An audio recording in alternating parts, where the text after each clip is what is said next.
Good morning friends, আমার ভাই বোনেরা, তোমাদের সবাইকে সুন্দর সকালে শুভেচ্ছা জানাই। আমি এখন ঘুম থেকে উঠে চা খেয়েছি। চা খেয়ে এবার রান্নার দিকে যাব। আজ আমি তোমাদের একটা রেসিপি দেখাবো সোয়াবিন দিয়ে। ঘরে আজ অন্য কিছু নেই রান্না করার মতো, তাই সোয়াবিন করব। তোমরা দেখো, দেখে তোমরা কমেন্ট করবে, লাইক তো অবশ্যই করবে। আর দেখো আমি করেছি, কড়াইতে তেল দিয়ে দিয়েছি। তেলটা দেখো গরমও হয়ে গেছে, দেখেছো তো তেলটা গরম হয়ে গেছে। এইবার আমি এই আলুগুলোকে কেটে ধুয়ে রেখেছিলাম পিস পিস করে। দেখো এরকম করে পিস করেছি। এইগুলো আমি প্রথমে ভেজে নেব। তারপরে সয়াবিনটা দেখো আগে থেকে ভিজিয়ে রেখেছিলাম, ফুলে দেখো কত বড় হয়ে গেছে। হ্যাঁ, এবার আমি আলুগুলোকে ছেড়ে দেবো।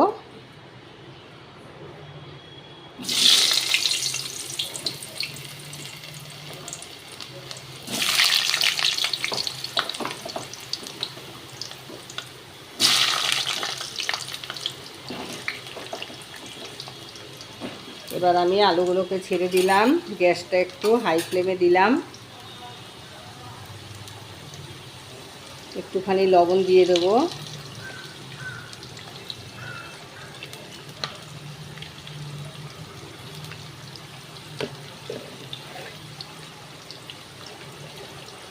সামান্য পরিমাণে হলুদ দেব।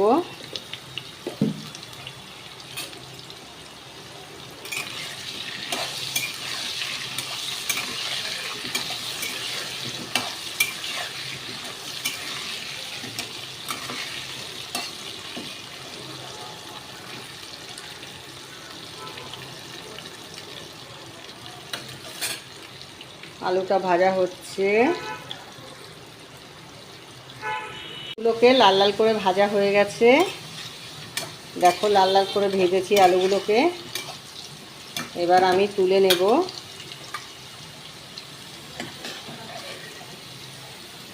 একটা হাতার সাহায্যে তুলে নিচ্ছি।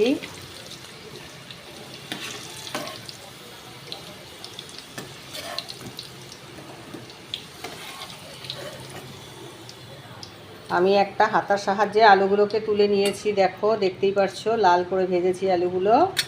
এবার আর আমি এতে আলাদা করে তেল দেব না। আমি গরম মশলা থেতো করে দিয়ে দিলাম।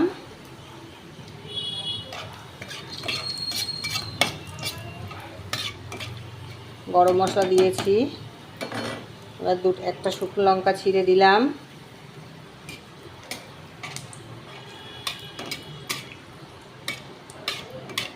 দেখেছো বন্ধুরা। এবার আমি কাটা পেঁয়াজগুলোকে দিয়ে দিচ্ছি।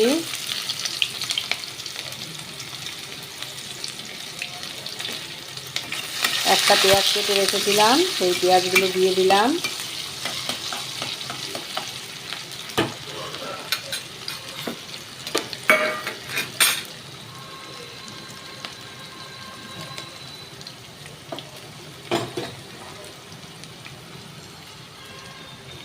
দেখো বন্ধুরা, এখানে আমি আদা, রসুন, শুকনো লঙ্কা, কাঁচা লঙ্কা, জিরে, ধনে আর একটা টমেটো পেস্ট করে রেখেছি। এটাকে আমি পেস্ট করে রেখেছি। এবার দেখো পেঁয়াজটা অনেকটাই ভাজা হয়ে গেছে।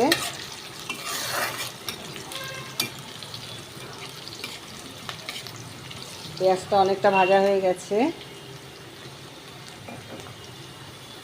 এবার আমি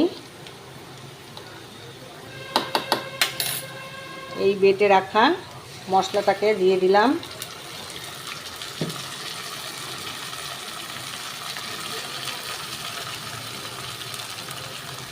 বেটে রাখা মশলা দিয়ে দিলাম। বাটিটা ধুয়ে একটু জল দিয়ে দিলাম। দেখো, এটা পেঁয়াজ আর টমেটো পেস্ট করে দিয়েছি, তো এই জন্য এতটা মশলা হয়েছে। কিন্তু আদা, রসুন এগুলো ভীষণ কম পরিমাণে দিই আমি। টমেটো পেস্ট করেছি বলে এতটা লাগছে মশলাটা। এবার আমি স্বাদ মতো লবণ দিয়ে দিচ্ছি।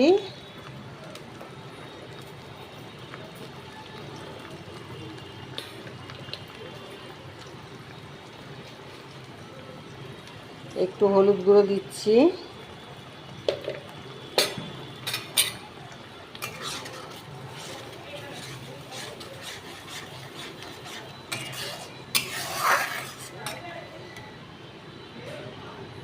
একটু সামান্য হিং দিলাম,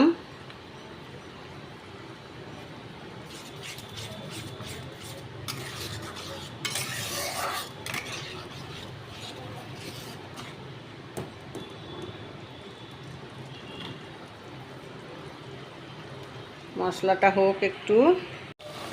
দেখো মশলাটা প্রায় হয়ে গেছে, তেল ছেড়ে দিয়েছে মশলার থেকে। দেখেছো তো মশলাটা প্রায় হয়ে গেছে। এবার আমি সামান্য একটু চিনি দিয়ে দিলাম।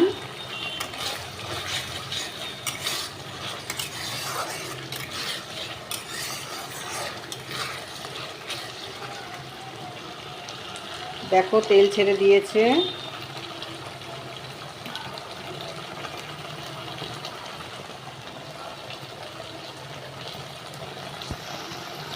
তেল ছেড়ে দিয়েছে দেখতে পাচ্ছ।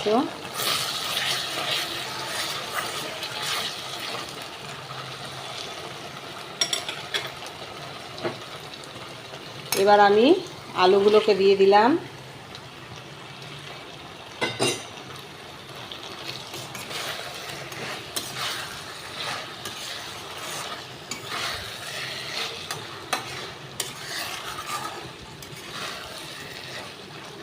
এইভাবে সয়াবিন রান্না করলে খেতে খুব সুন্দর লাগে।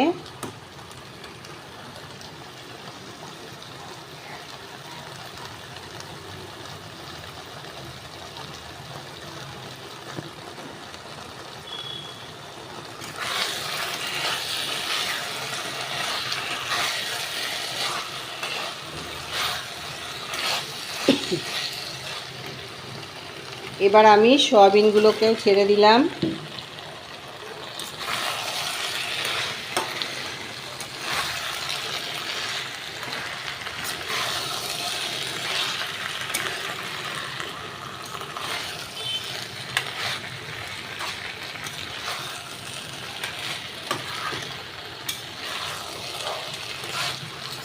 দেখো বন্ধুরা, এটা কষানো হয়ে গেছে।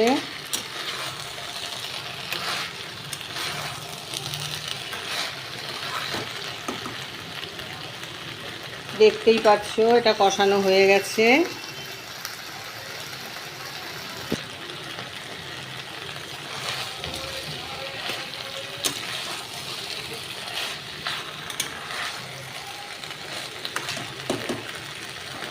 এবার আমি জল দিয়ে দেব।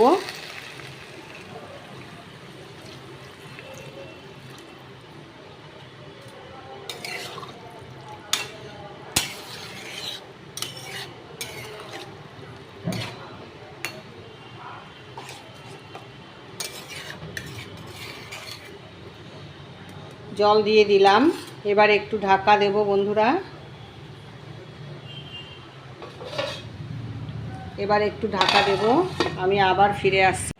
সয়াবিন রেসিপিটা হয়ে গেছে। দেখো সয়াবিন রেসিপিটা হয়ে গেছে।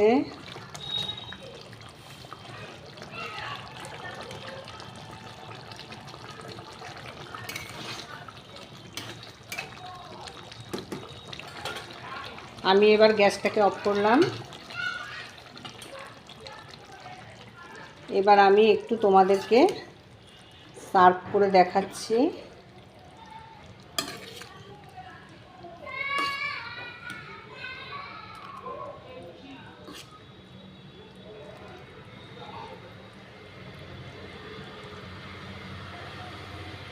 দেখো বন্ধুরা,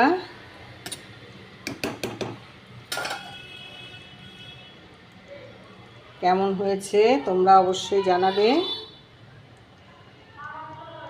দেখেছো তো আমার সয়াবিন রেসিপিটা হয়ে গেছে।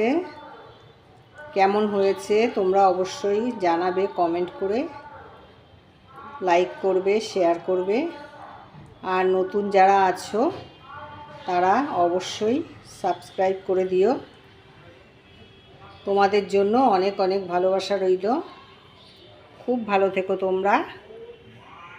ঠিক আছে, রাখছি, টাটা।